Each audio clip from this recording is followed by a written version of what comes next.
আসসালামু আলাইকুম, কেমন আছেন সবাই? আশা করি সবাই ভালো আছেন। আজকে আমি দেখাবো একটি পাসপোর্ট সাইজ ছবিকে কিভাবে সহজে সুন্দর করে নিতে পারেন সেটি দেখাবো। এটি একটা ক্যামেরার ছবি, দেখতে পাচ্ছেন। এখানে ব্রাইটনেসটা কিন্তু অনেকটাই কম আছে, লো ব্রাইটনেসের ছবি। এই ছবিটাকে কিভাবে খুব সহজে আপনি সুন্দর করে নিতে পারবেন সেটি দেখাবো। প্রথমে ছবিটাকে আমি একটু ক্রপ করে নিচ্ছি। ক্রপ করে পাসপোর্ট সাইজ মাপের ছবিটা আমি কেটে নিব। ছবিটা আমি একটু কেটে নিলাম। ছবিটা আমি ক্রপ করে দিলাম। একটু কন্ট্রোল এন বাটন প্রেস করে একটু কার্ভসটা একটু বাড়িয়ে নেবেন। একটু বাড়িয়ে দিলাম আমি। ছবিটা কিন্তু একটু ব্রাইটনেস চলে এসেছে। এটাকে আমি কেটে দিব। এটাকে আমি সেভ করে নিলাম। এখন চলে যাবো আমি একটা ব্রাউজারে চলে যাব। ফ্রি অনলাইন এআই এনহ্যান্সার দেখতে পাচ্ছেন। এখানে আপলোড ইমেজ, এটাকে আমি আপলোড করে দিব। আপলোড করে এখানে একটু সময় নেবে। যারা এই সাইটটা ব্যবহার করতে চান তারা এই সাইটটা খুব সুন্দরভাবে ব্যবহার করতে পারেন। সম্পূর্ণ বিনামূল্যে ব্যবহার করতে পারবেন। ছবিটা এখানে ডাউনলোড ক্লিক করে দেব। ক্লিক করে দিয়ে এখানে যে ছবিটা ডাউনলোড হয়েছে সেটা কিন্তু আপনার ফটোশপে কিন্তু এখন ওপেন হবে না। দেখতে পাচ্ছেন, এটা কিন্তু ওপেন হবে না। ওপেন হওয়ার পরিপ্রেক্ষিতে এটাকে আপনার একটি টেকনিক ব্যবহার করে নিতে হবে। সেটি হলো এই ছবিটাকে ড্যাশ করে ধরে এখানে নতুন একটি নিউ ট্যাব নিয়ে এখানে ছেড়ে দেবেন। ছেড়ে দিয়ে এখানে মাউসের রাইট বাটন ক্লিক করে সেভ অ্যাজ বাটনে ক্লিক করে দিয়ে এটাকে সেভ করে দিবেন। সেভ করে দিয়ে আমি ফটোশপে চলে যাব।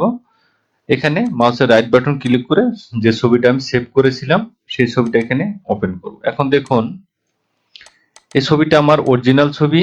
এটা হলো আমার এর মাধ্যমে যে কাজ করেছি সেটি। এটি কিন্তু অনেকটা ডিফারেন্স হয়ে গেছে, কারণ এই ছবিটা অনেকটাই ঝাপসা, এটা কিন্তু অনেকটাই সুন্দর। এখন এটাকে আমি মাইনাস করে দিব। এই ছবিটাকে আমি এখন কাজ করব। এটা কিন্তু এআই টুলস কিভাবে ব্যবহার করবে সেটিও দেখালাম, একটা ছবিকে কিভাবে সুন্দর করবেন সেটিও দেখাবো এখানে। এআই এর কাজটা আমি শেষ করলাম। এখন ছবিটাকে ম্যানুয়ালি আমি একটু কাজ করব, কাজ করে একটু সুন্দর করব। সুন্দর করার জন্য প্রথমে লেয়ার অপশন যাব। এখানে একটু ছোট করে নিচ্ছি আমি। এখানে কন্ট্রোল জে বাটন প্রেস করে একটি লেয়ার নিয়ে নিব। লেয়ার নিয়ে এখানে ম্যাজিক টুল দেখতে পাবেন। ম্যাজিক টুল এখানে সিলেক্ট করবেন। সিলেক্ট করে এখানে মার্ক করে দিবেন। এখানে অবশ্যই টলারেন্সটা একটু কমিয়ে বাড়িয়ে দিবেন। 30 দিতে পারেন, 40 দিতে পারেন, 22, 20 এরকম দিয়ে কাজ করলে সবচেয়ে বেটার হয়। এখানে পুরো ফেসটাকে আমি একটু মার্ক করে নিচ্ছি। মার্ক করে এখানে মাউসের রাইট বাটন ক্লিক করে এখানে ফেদার অপশন দেখতে পাবেন। এই ফেদারে ক্লিক করে এখানে ধরুন আমি 10 দিয়ে দিলাম, ওকে করে দিলাম। এখন আরেকটু আমি ব্রাইটনেসটা বাড়িয়ে নেব। বাড়িয়ে নেওয়ার জন্য কন্ট্রোল এম বাটন প্রেস করে দিয়ে আমি হালকা একটু কাজটা একটু বাড়িয়ে দিলাম। ছবিটা কিন্তু একটু ফর্সা হয়ে গেছে। এখন ছবিতে সিম্পল কাজ করবেন। সিম্পল করার জন্য ব্রাশ টুলে চলে যাবেন। ব্রাশ টুলে গিয়ে এখানে একটি সফটনেস ব্রাশ নিয়ে নেবেন। ছবিটা একটু জুম করছি আমি। সফটনেস ব্রাশ নিয়ে এখানে অপাসিটি একটু কমিয়ে দিবেন আর ফ্লোটা 100% করে দেবেন। এখন যে ছবির যেখানে বেস্ট একটি কালার রয়েছে, যেটা সবচেয়ে সুন্দর দেখা যায়, ওই কালারে অল্ট বাটন চিপে ধরে কালারটা আপনি এখানে নিয়ে নেবেন। এখানে দেখুন কালারটা কিন্তু চলে এসেছে। এখানে কালারটা নিয়ে একটু কার্সারটা একটু বাড়িয়ে নেবেন, ছোট বড় করে নেবেন। এখন আপনি হালকা করে এখানে আপনি ঘষবেন। ঘষলে দেখবেন ছবিটা একটু স্মুথ হবে।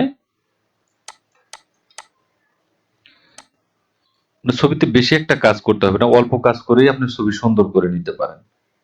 হালকা একটু কাজ করবেন।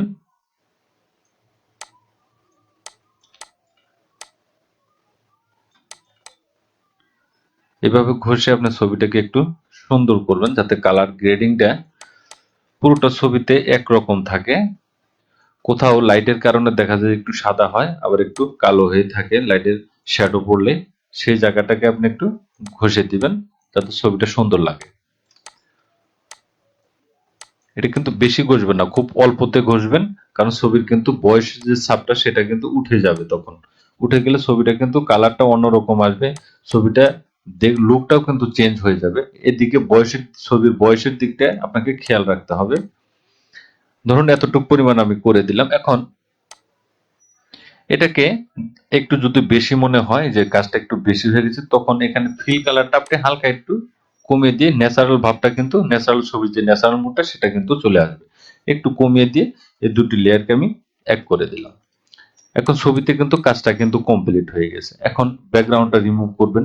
ব্যাকগ্রাউন্ড রিমুভ করার জন্য ম্যাজিক টুলে চলে যাবেন, এখানে ক্লিক করে দিবেন,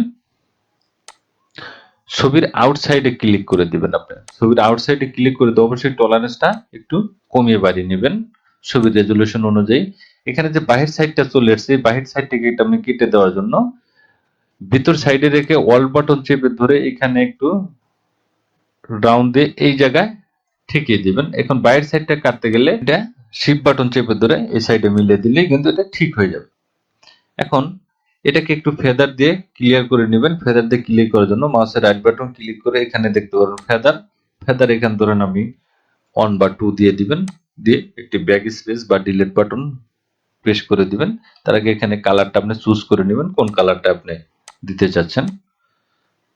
এই কালারটা দিয়ে দুটি ক্লিক করে দিবেন। দুটি ক্লিক করে দিয়ে একটু ছবিটা একটু সফটনেস থাকবে, ফেসটা কিন্তু ক্লিয়ার থাকবে। এখানে যদি মনে করেন আপনি ফেদারটা একটু বাড়িয়ে দিবেন, ফেদার শর্টকাটের জন্য control alter D button press করলে ফেদার চলে আসবে। ধরুন এখানে আমি 3 দিয়ে দিলাম, 3 দিয়ে ডিলিট বাটন প্রেস করে দিলাম। ছবির ব্যাকগ্রাউন্ডটা কিন্তু রিমুভ কিন্তু হয়ে গিয়েছে।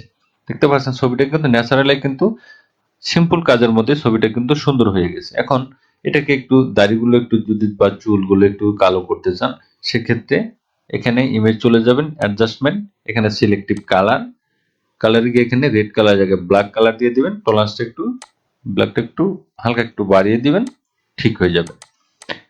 এখন চোখের যে বুরুটা দেখতে পাচ্ছেন এটি একটু কালো করে দিবেন। কালো করার জন্য এখানে চলে যাবেন হিস্টোরি ব্রাশে, এখানে মাল্টিপ্লাই সিলেক্ট করা অবস্থায় একটু অপাসিটি একটু কমিয়ে দিয়ে চোখের যে যে আইটা এই রাউন্ডটা থাকবে সেটাকে এখানে একটু ঘুরিয়ে দিবেন, চোখটা একটু কালো হয়ে যাবে। দেখতে পাচ্ছেন চোখটা কিন্তু কালো হয়ে গেছে। এখন আরেকটা জিনিস দেখাচ্ছি, সেটা হলো এই জায়গায় দেখতে পাচ্ছেন একটু কিন্তু সাদা হয়ে রয়েছে।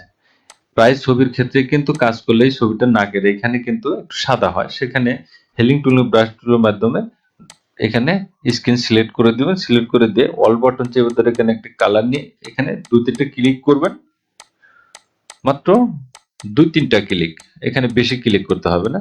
এটা কিন্তু কেটে যাবে, ছবিটা ন্যাচারাল ভাব থেকে ছবিটা সুন্দর হয়ে যাবে। ছবির কিন্তু কাজ শেষ হয়ে গেছে। এখন আপনার সাইজ অনুযায়ী ছবিটা আপনি কেটে নিতে পারেন। কেটে নেওয়ার জন্য আমি একটু পেজ নিয়ে নিব, কন্ট্রোল এন বাটন প্রেস করে একটু পেজ নিয়ে নিলাম। এখন ছবিটাকে আপনি যে সাইজে প্রিন্ট করতে চান সেই সাইজ অনুযায়ী আপনি কেটে নেবেন। Passport size 40 mm, 50 mm, resolution দিবেন 300। এখানে ছবিটা আমি কেটে নিলাম। মাউসের ড্যাশ বাটন ধরে এখানে ছেড়ে দিবেন। ছেড়ে দিলে ছবিটা আপনার সাইজ অনুযায়ী আপনি সাজিয়ে নেবেন। এখানে কন্ট্রোল শিফট বাটন চেপে ধরবেন, চেপে ধরে কন্ট্রোল অল্টার শিফট বাটন চেপে ধরলে ছবিটা কিন্তু সমান্তরাল ভাবে আসবে। এখানে দিয়ে কন্ট্রোল ই বাটন প্রেস করে লেয়ারগুলো এক করে আপনি যতগুলো মন চায় ততগুলো ছবি আপনি এখানে করে নিতে পারবেন। পুরো পেজ আপনি প্রিন্ট করে নিতে পারবেন। এবং কি এই যে আমি একটা জিনিস দেখাচ্ছি, এটা কেটে দিলাম। একটি ক্লিকে যে ছবিগুলা সাইজ হয়ে যাচ্ছে, একটি ক্লিক প্রেস করলাম ছবি কিন্তু সাজানো হচ্ছে না। এটা লিঙ্কেও কিন্তু আমি একটি ভিডিও করেছিলাম, সেই ভিডিওতে আপনারা পেয়ে যাবেন। এটার যে প্লাগইন গুলা সেগুলা পেয়ে যাবেন, ওখান থেকে আপনারা ডাউনলোড করে নেবেন। ডাউনলোড করে ভিডিওটা দেখে ডাউনলোড করতে পারবেন। আর আমার একটি চ্যানেল আছে, ওই চ্যানেলে আমি সমস্ত ভিডিওর যে আপডেটগুলা, যেগুলো লিঙ্ক থাকবে ফটোশপের টুলসের জন্য যত ব্যবহারের যত সফটওয়্যার আছে সবকিছু আমি ওইখানে ওই ভিডিওর লিঙ্কে আমি দিয়ে দিব। কারণ বর্তমানে ভিডিও লিঙ্কে যদি আপনি লিঙ্ক দেন, ভিডিও টাইটেলে বা ডিসক্রিপশনে লিঙ্কটা দেওয়া হয়, অনেক সময় ইউটিউবে এটাকে কারণ একটা হার্মফুল দেখায়, একটু সমস্যা দেখাচ্ছে। এই জন্য আমি চ্যানেলটা আপনাদের দেখাচ্ছি। ওই চ্যানেলে গিয়ে আপনারা এখানে সার্চ করবেন এক্সপার্ট আর্ট গ্যালারি। এখানে এখানে গেলে দেখতে পারবেন এরকম একটা চ্যানেল থাকবে। এখানে আমার ভিডিও আপলোড করে থাকি। এখান থেকে আপনি একটা লিঙ্ক ক্লিক করে এখানে আপনি ডাউনলোড করে নিতে পারবেন, ব্যবহার করতে পারবেন। এটাকে সাবস্ক্রাইব করে দিবেন। এটাকে আমি নতুন একটি চ্যানেল খুলেছি, এটাকে আপলোড করব ভিডিও। সমস্ত কিছু এখানে আমি দিয়ে দিব, সব যা ফটোশপের যাবতীয় প্রয়োজনীয় যা থাকবে সবকিছু এখান থেকে আপনারা ডাউনলোড করে নিতে পারবেন। আমি এটা কেটে দিচ্ছি, ফটোশপে চলে যাবো। এটাকে এখন আপনি সেভ করে দিবেন। সেভ করার জন্য Ctrl+Shift+S বাটন প্রেস করে দিবেন। প্রেস করে দিয়ে এখানে জেপিজি মোড দিয়ে দিবেন। কোথায় আপনি সেভ করতে চাচ্ছেন সেটা এখানে সেভ করে দিবেন। ধরুন আমি সেভ করে দিলাম, এটাকে কেটে দিচ্ছি। এখন যে প্রথম যে ছবিটা আমি করেছিলাম আর দ্বিতীয় যে ছবিটা, এই ছবিটা আমি একটু ওপেন করব। ওপেন করে দেখুন আমি কিন্তু অনেকটা টেকনিক ব্যবহার করে সামথিং একটি টেকনিক ব্যবহার করে ছবিটা কিন্তু আপনি সুন্দর করে নিয়েছি। এখানে দেখতে পাচ্ছেন যে ছবিটা, আর এটা আমি কাজ করে নিয়েছি। তো থ্যাংক ইউ গাইজ, ভালো থাকবেন সবাই। ভিডিও যদি ভালো লাগে অবশ্যই লাইক কমেন্ট শেয়ার করবেন। আর যারা সাবস্ক্রাইব করেছেন তাদেরকে অসংখ্য ধন্যবাদ। আর যারা সাবস্ক্রাইব করেনি এখনই সাবস্ক্রাইব করে দিবেন। পরবর্তীতে আরেকটি নতুন একটি ভিডিও নিয়ে আসবো। সে পর্যন্ত সবাই সুস্থ থাকবেন, ভালো থাকবেন। আল্লাহ হাফেজ।